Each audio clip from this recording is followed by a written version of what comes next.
Hello दोस्तों, कैसे आप सभी लोग हमारे चैनल पर। मैं आलोक टंडन से अपने यूट्यूब चैनल टंडन क्लासेस पर एजुकेशनल चैनल्स पर है। देखिए, आज का जो हमारा टॉपिक है, ये टॉपिक मतलब लेक्चर नंबर 3 होने वाला है विलयन का। जैसा कि आपको मालूम है कि पहला, दूसरा, तीसरा, मतलब तीसरा तो बनने वाला लेक्चर है और 2 वीडियो आपका अपलोड हो चुका है। तो ये मैं वीडियो बाय वीडियो इसलिए बनाता हूँ लेक्चर से, नंबरिंग से, क्योंकि बच्चे पढ़ते हैं तो उनको समझ में नहीं आता है कहाँ का टॉपिक किस में चला जाता है। इसलिए अगर आप पूरा चैप्टर पढ़ना चाहते हैं, उस चैप्टर के लेक्चर से सीरियल्स आप पढ़ेंगे तो पूरी आपको सिलेबस मिल जाएगी वहाँ पर। अब ये हमारा 3rd लेक्चर होने वाला है सॉल्यूशन का। उनमें 3 टॉपिक पढ़ना है। कौन सा? क्वथनांक का उन्नयन, हिमांक का अनुमान, वाष्प दाब का अनुमान। ये तीनों टॉपिक बहुत इंटरेस्टिंग माना गया है आपका यूपी बोर्ड से। और इनमें से न्यूमेरिकल, ये तीनों हेडिंग जो देख रहे हैं, तीनों में सूत्र निकलेगा और जो कि बहुत ज़बरदस्त क्वेश्चन बनता है आपका जेईई मेंस और नीट में बनता है। आइए चलते हैं, एक एक करके समझते हैं। पहली पॉइंट हमको यहाँ पढ़ना है, क्वथनांक का उन्नयन। कंसेप्ट पहले समझें। उन्नयन का मतलब होता है उन्नति करना, और उन्नति करने का मतलब होता है आगे बढ़ना। कोई कहते हैं अगर उन्नत आप कैसे कर रहे हैं, जब आप आगे बढ़ते हैं तो कोई चीज़ आप पढ़ते हैं तो उनका शाब्दिक अर्थ जानते हैं। तो शाब्दिक अर्थ से क्या होता है आपका कि आप जिंदगी भर याद रखते हैं। शाब्दिक अर्थ मतलब ही नहीं समझा उन्नयन का मतलब क्या होता है, तो आप क्वथनांक का क्या पढ़ेंगे। जैसा कि आपको मालूम है, क्वथनांक की अंग्रेजी होती है बॉइलिंग। तो बॉइलिंग मतलब होता है उबलना, गर्म होना। उन्नत का मतलब होता है आगे बढ़ना। इसका मतलब इसमें 100% श्योर है कि ऐसा कुछ वर्ड जरूर आएगा जो टेम्परेचर से रिलेटेड रहेगा, वो इंक्रीज करेगा, माने कि ऊपर बढ़ेगा, क्योंकि उन्नत कर रहा है उन्नयन का मतलब। तो मान लेते हैं जैसे कोई सॉल्यूशन है इसमें, ये मान लेते हैं एक विलयन ले लिया, ठीक है। ये शुद्ध विलायक है, इसमें 100% ये शुद्ध इसमें विलायक है, शुद्ध विलायक। कंसेप्ट समझे। अगर शुद्ध विलायक को मैं टेम्परेचर दिया हूं, स्थिर ताप पर दे रहा हूं, तो 100% शुद्ध विलायक का मतलब वाटर है, ये वाष्पित होता जाएगा। और आपको मालूम है कि जल का जो बॉइलिंग पॉइंट होता है 100 होती है, 100 होता है। 100 के आगे आप टेम्परेचर देंगे तो ऑटोमेटिक वो वाष्प में बदलता जाएगा। अगर मुझे इस विलयन की माने जो शुद्ध विलायक है इसकी टेम्परेचर बढ़ाना है, तो 100% इनमें अशुद्ध पदार्थ डालना 100% है। जब तक इसमें अशुद्ध पदार्थ नहीं डालेंगे तब तक ये वाष्पित होता जाएगा। अशुद्ध पदार्थ जैसे मान लेते हैं आपका चीनी हो गया, तो आप इसी टेम्परेचर पर आप इसी पानी में जब चीनी एक बार डाल देंगे तो 100% क्या होगा, इस विलयन में क्या होगा, टेम्परेचर बढ़ जाएगी। इसका मतलब विलायक में शुद्ध, जब शुरू में 100 डिग्री सेल्सियस टेम्परेचर था, उसमें ये वाष्पित होता जा रहा था, माने 100 से बढ़ा ही नहीं। जब नहीं बढ़ रहा था, इनमें कोई हमने विलायक डाल दिया, विलेय इसमें डाल दिया, अर्थात चीनी जब डाला, अर्थात अशुद्ध पदार्थ जब इसमें डाला, तो इनकी टेम्परेचर में वृद्धि हो गई। माने 100 से हो गया 200, 150, 250 होने लगा। इसका मतलब जितना टेम्परेचर बढ़ गया उसी का नाम है हिमांक का नहीं, क्वथनांक का उन्नयन। यानी क्वथनांक का उन्नयन का मतलब क्या हुआ, शाब्दिक अर्थ। इसका मतलब किसी शुद्ध विलायक में कोई अवाष्पशील पदार्थ डाला जाता है तो उस विलयन के क्वथनांक में क्या हो जाती है, वृद्धि हो जाती है। और जितना वृद्धि हुई उसी वृद्धि का नाम है क्वथनांक का उन्नयन। क्लियर हुआ? इसका मतलब जब किसी शुद्ध विलायक में कोई अवाष्पशील पदार्थ डाला जाता है तो इस विलायक के टेम्परेचर में क्या हो जाएगी, वृद्धि हो जाएगी। जब टेम्परेचर में वृद्धि हो जाएगी, उसी टेम्परेचर जितना वृद्धि हुआ उसी का नाम है क्वथनांक का उन्नयन। तो मान लेते हैं, तो इसको डेल्टा टी से प्रदर्शित करते हैं। डेल्टा टीबी बराबर डेल्टा टीबी विलयन माइनस विलायक, ऐसा इसलिए लिखा गया है। क्यों? क्योंकि अब विलायक से ज़्यादा टेम्परेचर किसका हो गया है, विलयन। तो कितना टेम्परेचर हिट हुआ, विलयन में से विलायक को घटा देंगे तो आपको मालूम हो जाएगा कि कितना ये टेम्परेचर हमारा हुआ। सच बात है, जब इसमें चीनी नहीं डाले थे तो विलायक था, अब चीनी डाल दिए तो विलयन हो गया। तो विलयन में कितना वृद्धि होगी टेम्परेचर का अगर निकालना है तो यहीं से निकलेगा। विलयन में से विलायक घटा देंगे तो टेम्परेचर आपका मिल जाएगा। तो कंसेप्ट पहले क्लियर करते हैं कि जो हमारा यहाँ क्वथनांक का उन्नयन है इसका मतलब क्या हुआ, कि इसमें प्रोसेस यही होगा कि इसे शुद्ध विलायक में अवाष्पशील पदार्थ डालेंगे, अवाष्पशील डालना है, अगर वाष्पशील डालेंगे तो खुद ही वाष्पित हो जाएगा। अवाष्पशील माने जिसको वाष्पित नहीं किया जा सकता है, तो जिसको वाष्पित नहीं किया, जैसे चीनी है, चीनी को कोई वाष्पित में कर सकता है? उसको हीट कर दो वाष्प बदल जाए, नहीं हो सकता है। इसीलिए ऐसे कुछ पदार्थ बताइए जो अवाष्पित हो, तो उसको हम जब इसमें डालेंगे ऑटोमेटिक टेम्परेचर में वृद्धि हो जाएगी, और जितना टेम्परेचर में वृद्धि होगी उसी का नाम है क्वथनांक का उन्नयन। इसका सूत्र क्या होता है? डेल्टा टीवी बराबर टीवी विलयन माइनस टीवी विलायक। अब इनके अंदर दो हेडिंग और आएगी, गौर से समझना। इसके अंदर आएगी मोलर, मोलर या आणविक उन्नयन स्थिरांक, उन्नयन स्थिरांक कॉन्सेप्ट समझे। इसमें दो हेडिंग आएगा, एक हेडिंग आओ इसमें आ जाएगी मोलल, मोलल उन्नयन स्थिरांक,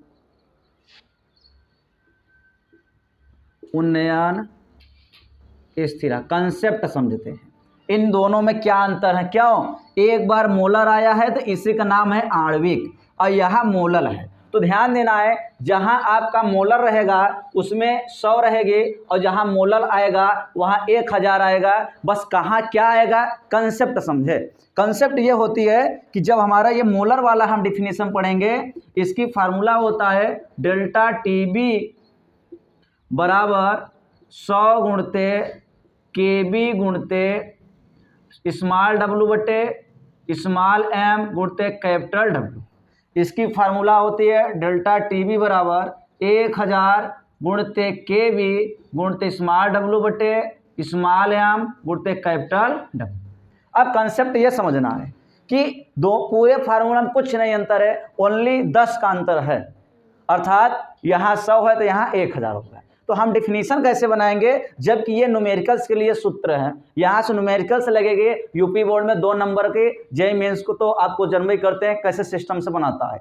तो इस कंडीशन पर हम एक बार परिभाषा बताएंगे, क्योंकि आपका थ्योरी आती है। तो कैसे बनाएंगे कि 100 ग्राम लेंगे हम, विलायक कितना लेंगे? 100 ग्राम। तो 100 ग्राम विलायक में कोई विद्युत अनवघट कितना डालें? 1 मोल डालते हैं। विद्युत अनवघट का मतलब अभी आप लोग समझेंगे, इलेक्ट्रोलाइसिस होती है, अभी उसमें आपको इलेक्ट्रोकेमिस्ट्री मिलेगा ना। थोड़ा सा हम बता दे रहे हैं, विद्युत अपघट का मतलब होता है जो अपने आयनों में टूट जाता है, विद्युत अनवघट का मतलब होता है जो अपने आयनों में नहीं टूटता। क्लियर हुआ? विद्युत अपघट का मतलब क्या हुआ? जो अपने आयन में टूट जाता है। विद्युत अनवघट का मतलब जो आयनों में नहीं टूटता। कोई दिक्कत? तो आपका इलेक्ट्रोकेमिस्ट्री भी बहुत बड़ा ब्रांड चैप्टर है, आने वाला है, उसको अच्छे ढंग से सेल वगैरह कहा है, उसमें कैसे बनता है बैटरी, इलेक्ट्रोड, मानक इलेक्ट्रोड, ठीक है, एनोड, कैथोड, सारा प्रोसेस उसमें मिलेगा। बस यहाँ थोड़ी सी बातें आ गई है, अपघट अनवघट तो कोई घबराने वाली बातें नहीं। इसका मतलब 100 ग्राम यहाँ लिखा गया, 100 ग्राम विलायक में, 100 ग्राम विलायक में किसी विद्युत अनवघट की मात्रा कितना होनी चाहिए? 1 मोल। किसी विद्युत अनवघट की मात्रा 1 मोल घोलने पर जितनी क्वथनांक में वृद्धि होती है, या जितनी उसके विलयन में टेम्परेचर में वृद्धि हो जाती है, उसी को हम बोलते हैं मोलर या आणविक उन्नयन स्थिरांक। तो डिफिनीशन में बोल दे रहा हूं, क्या लिख लेंगे फिर से क्लियर करते हैं। 100 ग्राम विलायक में कोई विद्युत अनवघट की मात्रा 1 मोल घोलने पर विलयन की टेम्परेचर में, तापमान में जितनी वृद्धि होती है, उसी का नाम क्या है? आपका मोलर या आणविक उन्नयन स्थिरांक। ये फार्मूला है, ये डेल्टा टीवी है जो वृद्धि हुई है, ये यही आपका मोलर स्थिरांक है। मोलर स्थिरांक दोनों में सेम है, ध्यान देना है। बस यही ध्यान देना कि मोलर आ जाएगा तो 1000 रहेगा, और मोलर या आणविक आ जाएगी तो 100 रहेगी। बस यही है, अब कुछ अंतर नहीं है। तो आप क्या मोलर वाला बना लेंगे? मोलर वाले बनाने के लिए क्या करना? 1000 ले लेना है। 1000 ग्राम विलायक में किसी विद्युत अनवघट की मात्रा 1 मोल घोलते हैं, तो उस विलयन में जितनी टेम्परेचर में वृद्धि होती है, उसी को हम बोलेंगे मोलर उन्नयन स्थिरांक। फाइनल हुआ फार्मूला सहित? हाँ, एक बार सारे अक्षर का नाम लिखते हैं। तो यहाँ लिख देते हैं अक्षरों का नाम। तो यहाँ आपको मालूम है ये KB आपका यही है, ये दोनों के लिए सेम है। यहाँ इस फार्मूले के लिए यहाँ क्या होगा? मोलर या आणविक हाँ, सब जगह अलग अलग होता है। आणविक उन्नयन स्थिरांक है, ठीक है। लेकिन इसके लिए यहाँ जो होगा के भी अलग है, यहाँ मोलल के लिए आ जाएगा। हाँ, मोलल उन्नयन स्थिरांक, ठीक है। आपको मालूम है छोटा w क्या है आपका, विलेय की मात्रा ग्राम में, विलेय की मात्रा ग्राम में, और जो यम है विलेय की अणुभार है, विलेय की हाँ अणुभार है, ठीक है। और जो W है तो W यहाँ ऊपर लिख दे रहे हैं कैपिटल, ये विलायक का भार है, विलायक का भार है, लेकिन फिर भी यह ग्राम ही में है। Concept clear. और कुछ नहीं, टीबी आप तो एक बार आ चुका है ना। टीबी क्या है, क्वथनांक है, क्वथनांक में वृद्धि। टीबी बराबर क्वथनांक में वृद्धि। स्थिरांक का मान जो होता है यहाँ नहीं होता है, ठीक है, यहाँ आपका नहीं होगा। ये इसमें कोई लिमिट नहीं कि स्थिरांक का वैल्यू कितना होगा यहाँ पर, ठीक है, क्योंकि वो टेम्परेचर पर डिपेंड करेगा, ठीक है, प्रोसेस पर करेंगे, आप कैसे मटेरियल कितना उसमें डाल रहे हैं उस पर डिपेंड करेगा। ये यहाँ के बी का वैल्यू हमेशा दिया रहेगा, और 100% नहीं है कि एक ही बार उतना ही देगा, हर बार अलग अलग देगा। हो सकता है अच्छा ये जब न्यूमेरिकल्स लगेंगे तो इन सभी में से सबका वैल्यू देगा, एक का याद रहेगा। अब किसका किसका याद करना, जैसे आप फिजिक्स में लगाते हैं ऐसे केमिस्ट्री में लगाएंगे, कहीं भी आप लगाएंगे, कोई भी गणित का भी होता है, जितने सूत्र में अक्षर होते हैं एक का छोड़ कर सबका देगा, उसी का निकालते हैं कैलकुलेट करके, सवाल बन जाती है। हाँ, स्थिरांक भी मान पूछेगा तो निकालना होगा। हाँ, के भी है स्थिरांक यहाँ पर स्थान। तो प्रोसेस हुआ आपका, 2 हेडिंग यहाँ क्लियर हुआ। अच्छा, ये भी कौन सा था, सिर्फ पर पहला हुआ। अब यहाँ हम दूसरा समझाते हैं अच्छे ढंग से। दूसरा आपको क्या है, हिमांक, इसी का सब उल्टा है भैया, हिमांक का अवनमन। आपको मालूम है कि अवनमन का जो शाब्दिक अर्थ होता है, इसका शाब्दिक अर्थ जो होता है वो होता है कम या कमी होती है। जैसे इसमें वृद्धि होती है, उन्नयन का मतलब वृद्धि, और अवनमन का मतलब क्या होता है, कमी। इसका मतलब ये आप फ्रीजिंग पॉइंट है, इसका मतलब गलनांक यहाँ हमेशा आएगा, इसमें क्वथनांक है, इसमें गलनांक आएगा, माने फ्रीजिंग पॉइंट है, कोई दिक्कत। हाँ, अब इसमें वही सेम परिभाषा लगाना है, फार्मूला सेम इसमें भी आएगी, कुछ नहीं करना है, बस यहाँ आपका जो टी बी था वहीं क्या आ जाएगी, आप डेल्टा टी या फ्रीजिंग आ जाएगा। इसमें क्या हो जाएगा, टी एफ विलयन माइनस टी एफ विलायक। तो कुछ मैचिंग समझ में आ रहा है। हाँ, एफ का मतलब फ्रीजिंग हो गया, यहाँ बी का मतलब बॉइलिंग था, अक्षर का मतलब टेम्परेचर मतलब ताप दोनों में होगा। तो इनमें क्या होगा, जब किसी विलायक में कोई अवाष्पशील पदार्थ घोला जाता है तो विलायक की या विलयन की जो टेम्परेचर में कमी होती है उसी को हम बोलते हैं हिमांक का अवनमन। इसमें वृद्धि होगा, इनमें कमी होगा। हर सभी परिभाषा में जितने परिभाषा यहाँ पढ़े, जहाँ जहाँ वृद्धि कर दिए थे वहीं वहीं सब कमी कर देंगे, तो बन जाएगा आपका हिमांक का अवनमन वाला। तो हिमांक का अवनमन किसे कहें, जब किसी शुद्ध विलायक में कोई अवाष्पशील पदार्थ घोला जाता है तो उसके टेम्परेचर में जो कमी हो जाती है उसी को हम क्या बोलते हैं।